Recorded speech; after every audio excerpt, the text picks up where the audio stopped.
Welcome to the BP Leadership Podcast, where real leaders are made. I'm your host, Bill Purvis. Looking forward to sharing with you today. In fact, we've got with us our guest, Victoria Nicholson.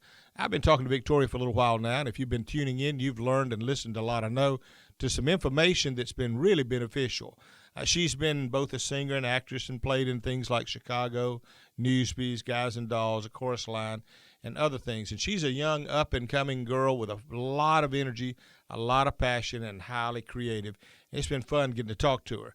We're going to talk today in this section about some things about building morale within the cast and how good acting will trump bad scripts, and basically just how you know when you're giving your best and when you're not. A lot of things to learn from her. So let's get started. Victoria, we're glad to have you with us again today. Now, what's the average day for like a performer like? If you just you know you got a program that day, how do you clear your mind? Do you clutter your mind? Do you not do things to get stressed or whatever to mess up your voice or mess up your mindset? Get in character all day. What's the routine for the day? For me, the average day for going, if you have a show that evening or that day, wake up that morning, eat a good, healthy breakfast. Mm-hmm. I normally have my coffee in the morning, and then I'm done with that, and then I'll drink tea throughout the day. Mm-hmm. I'll drink a ton of water. Mm-hmm. Just drink as much water as I can. I try to drink a gallon a day, if possible, to help the vocal cords. Yeah. And then on top of that, just stay stress-free that day. Yeah. I try to really make sure that I'm having a good day. I like to go to the gym, get my body moving and working that day. And then get to the theater. I like to get to the theater about an hour and a half, 2 hours prior to our call time. Okay, all right. Because for me, I'll go in a private room and I'll do some sort of quick workout to get my blood pumping and to get my body moving so that I'm ready and present for the performance. Okay. I hate feeling rushed personally, so I like to have plenty of time to turn on my worship music in the dressing room and have time to put on my makeup, not feel rushed, put my wig on, and get everything present, and also to have some time to think about what I'm about to do. Yeah, think about the character, because it can get to a point where if you've done a show, like during Newsies, some weeks we had 8 shows a week. Yeah, I was going to ask you, when you do it a long one, can you go through the motions and not be as connected? Absolutely, because you can very easily lose sight of the main purpose of the show. Right. And you can say, I had a bad day today, I'm just going to phone call this in. Mm-hmm. And I try to always remind myself, there is some person in the audience who needs to hear this story. Yeah. There is somebody in this audience who can be empowered by your character. Yeah. There's somebody in the audience who might be a younger child who has never seen a theater show. Yeah. They could be a young Victoria sitting in the audience wondering if they like theater. Mm-hmm. And this could be their chance to see their first show. That's a good way to look at it. And that's, especially during Newsies, we had morning shows. Mm-hmm. So we had 9 a.m. shows. Wow. So we would have to get at the theater. I'd get there around 6:30, 6:45. Yeah. And just to get ready and pumped. And those morning shows got really tedious, especially when we did morning shows and then we'd either have an afternoon or an evening show. Right. Those 2 show days can be very pressing because you're like, I'm exhausted, but you don't have time to nap. Yep. You can't have caffeine for some people because some people don't like to drink it before a show because their vocal cords. Okay. So it really just depends, but keeping that mindset of it's not about me. Right. It's about the product that I'm delivering to somebody. Right. And it's about the people in those seats. Yeah. And you have a chance to allow them to feel something. Because I think, too, in today's society, we're taught to just go through the motions and go through our day and keep our schedule. Yep. And the theater is the one place where people can kind of let their walls down, enjoy a show. They want to go and escape, and that's it. Exactly. It's the perfect escape, and allow them to feel something. Yes. And either whether that's empathy or whether that's happiness or joy or to cry a little bit, it has a way of bringing everybody together. Well, I had heard one time Kenny Chesney had said that he was doing these concerts 3 days in a row. He said, I think it was Tim McGraw that came along and said, Kenny, he said, nobody else catches it, but I can. He said, I've been doing it a long time. And he said, every audience is a new audience. And he's kind of like what you're saying about you never know from them again. He said, so don't wing it on the second and third performance because they're a new audience. He said, so you got to remember it's brand new for them. And he said, I realized I wasn't putting as much into it in my latter ones because I felt like, well, they've already heard it. Right. And he said, I had to realize, no, they haven't heard it. Mm-hmm. I've heard it, they haven't. Now, do Do you have to? I guess you would have to just get totally into that character each time, and think that way. This Each is time. all they've never seen it before. I'm in this character, and you can't focus. You block everything else. Okay. Absolutely. And there were even some times during the show when we would have when me and one of my co-performers would get on stage and we would just have a really intense scene. And we sometimes won't talk backstage after we've had that scene because we're going to resolve it on stage. Yeah. So sometimes it'll take you out of it if That's you just smart. had this big fight with whoever your scene partner is on stage, and then you go off and say, hey, you want to go get Mexican after this? You know what I mean? Smart, It takes you out of it. And to me, you kind of lose a little bit of the spark and the moment and the honesty of it. Yes. And like I said, every performer's smart. different. This is just my personal preference, is to keep that moment, stay professional, stay focused. That's true. And then when you go back on, allow it to be organic and natural and honest. Yeah. Oh, that's great. That's good. Yeah, you're right. You're staying in character the whole time. All with I like that. Gosh, and I guess now let me ask you this: you know, at the end of a scene, you know when it wraps up that night if you gave your best, don't you? Absolutely. I mean, it doesn't even matter whether they applaud or not. You know. You know. That was my moment. I was in a zone. It was carrying me. Oh yes. Yeah, that's the sweet spot you're always aiming for sure. It is. It really is, and that also can be the most challenging aspect of performing, is knowing the fact that not everyone is going to like your performance. Yeah. Everyone's got some idea in their head of what they think a certain role should be. Right. And at the end of the day, it doesn't matter. It's up to the director. It's up to the theater. And you just have to know at the end of the day, it doesn't matter what anybody says about my performance. No. If I feel like I did my best, and if I went out there and gave it my all and left everything on the stage, then I'm successful at the end of the night. That's right. I remember, and of course, you were raised down in Orlando, and to Disney World. You gave us a tour one time of it, back scenes we didn't even know. But I remember one time watching a performance, and I took my grandkids, and when it was over with, and the performers came out and did their bow, and then they walked out and mingled, and they walked out and mingled with those grandkids, and that night at dinner, those grandkids were still talking about. They may not have caught the whole concept of what the movie was about, but they were still talking about it. And she touched me, and she said this to me, and to them it was like an angel dropped out of heaven, and they'd just seen him on the platform doing this acting, and they just spoke to them. And so it makes me think about how when you do what you do, you don't know if there's another Victoria sitting out there. Absolutely. If there's some young girl that moment, you're the biggest star they've ever seen, and you just touch them, and and that's what it's all about. Yeah, that's what it's all about. That'd be the huge reward for sure. Now, let me ask you this: how do you build morale when you've got the cast together? Because I guess a cast would be almost like a staff meeting or with the team you're playing with, and they're all different personalities. Oh yeah. So there's some people you're thinking, okay, we're going to do this part, but is it hard sometimes with some cast? Oh, absolutely. How do you handle that? It is definitely hard. I'd be lying if I said it wasn't, because not every cast is going to get along. Yeah. Not every cast is going to mesh well. Yeah. I've had amazing casts where we're like family after, and we still stay in touch.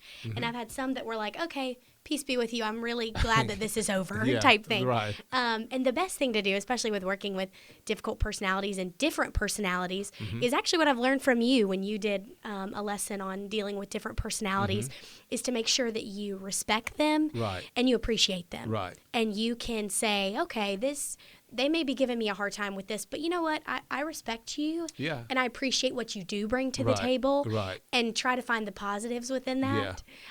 Because I think that's really important, because it can be very easy to automatically get negative. That's right. If you focus on that, it affects you. Absolutely. Oh, absolutely. Yeah. It can totally. We had a member of one of my casts one time that just wasn't happy to be there, and it was hard. Yeah. It's super hard because it just brings the whole team down. Yeah. And so teamwork is so important too, making sure that everybody is putting their best foot forward, and making sure that everybody is holding themselves accountable to know their lines and to know their blocking, because you can't operate without teamwork in a show. No, I would think not. You cannot, and you've got to learn really quick, and this is a blessing and a curse when it comes to theater. You have to get close with people very quickly. You have to establish trust very quickly because you don't know what person in the room is going to have to throw you in the air for a partner lift and then catch you. Right. You don't know who you need to depend on to help you in a fly reel. If you're having to fly for a show and somebody's pulling the string, they got your life up there. That's so right. It's definitely, and also depending on the person in the scene to trust that they are going to have your back. That's right. And I guess there's a way, even with that, subtly, that they could either make your lines look bad or good. I mean, I would think that there could be a way they could make that conversation flow. Absolutely. Or if they chose to, they could make that conversation very awkward for you Oh, so that yes. you didn't look in your best light. Oh, yes. Yeah, and so timing is a lot of that too. It is. It's not just knowing the lines, but it's knowing the exact timing, how to phrase that. Right, and making it seem organic and natural and not just saying, oh, I know my next line and jumping to it. Yeah. But being like, no, how would this person genuinely respond? Like if you were mad, you wouldn't wait 5 seconds and then give your answer. Right. You would jump on that pretty quickly. That's right. So it's really trying to channel your natural human instincts. Yes. And it's different. I would think it this way too. I see people in conversation that it's difficult for them.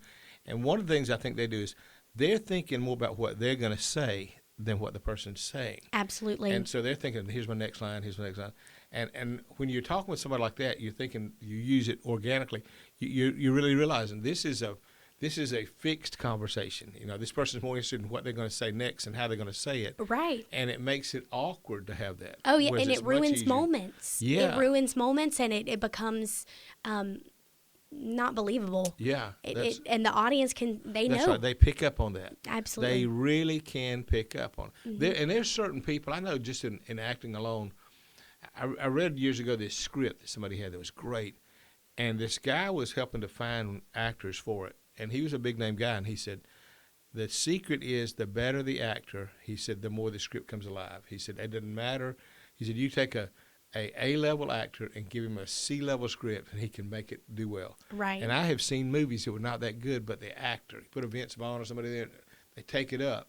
And then you can see others that was a great script but bad actors. Oh, yes. And it just didn't bite. And so it comes down to you. Now, you mentioned a minute ago about BPL, what you learned there. How has that, since we've been working together with BPL, how has that affected you? What have you learned from it? What benefit is it to anybody else? BPL has definitely helped me more than I can ever give it full credit for. It has helped me tremendously. And it's so funny to me because I definitely think that there's a lot of people, especially my age, that are like, I don't know how leadership can help me. Yeah.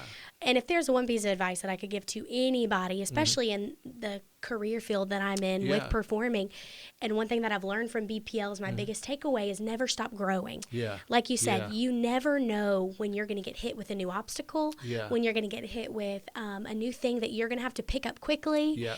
And it's so important to keep growing with it because when you stop learning, you stop growing. Right. And I heard somebody say a long time ago that once you get comfortable in your craft, that's a dangerous spot to be. It is.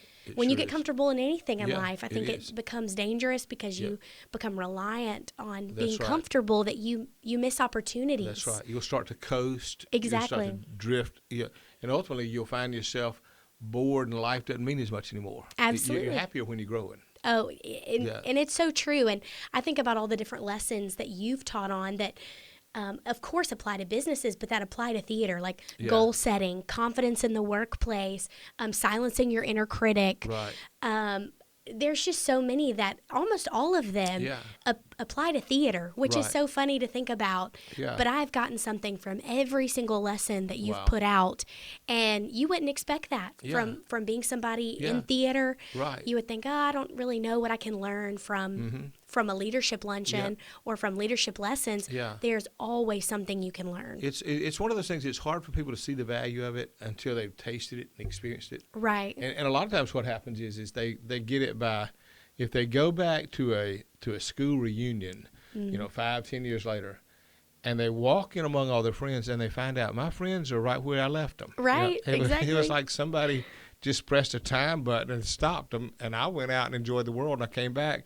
And they're right back where they were when I left. It's like a pause button was pushed. Oh, yes. That was when I think I first learned it. I was, I was growing and learning and reading and all the rest, and the things around me were growing. But it dawned on me more when I went back among old friends, and years had passed by, and I'm saying this is the same conversation, same problem, same level. Right. They never changed. They never grew. No, and that was what it was. And then I realized, if you do that long enough, you'll go back, and it really will be odd. And it is. There's a gap between you and them. And even with your friends, the people that you associate with, if they don't grow, you'll find yourself outgrowing them. And there'll come a time you don't have as much in common. You think, I used to want to hang out with them all the time, but now I'd rather have a good book. It's so true, and I've already been able to experience that a little bit with friends and with people also in the performance industry. They get so overworked and upset when they don't get a part, and I'm thinking, well, it just wasn't for me. That's right. There's any time that a door closes, God's got a better door for you, right. and a bigger door open, and it just wasn't my opportunity to take. Exactly. And I think that's the biggest thing, and all of the leadership lessons though that I've learned and been able to take away from you. It's amazing to see how it's helped me and how it's helped me go in the room, because as a performer, we are our own brand. Yeah, you are. And we have to learn how to brand ourselves. Yes. And we have to learn how to do that, which is what we discuss in leadership, developing your brand. Right.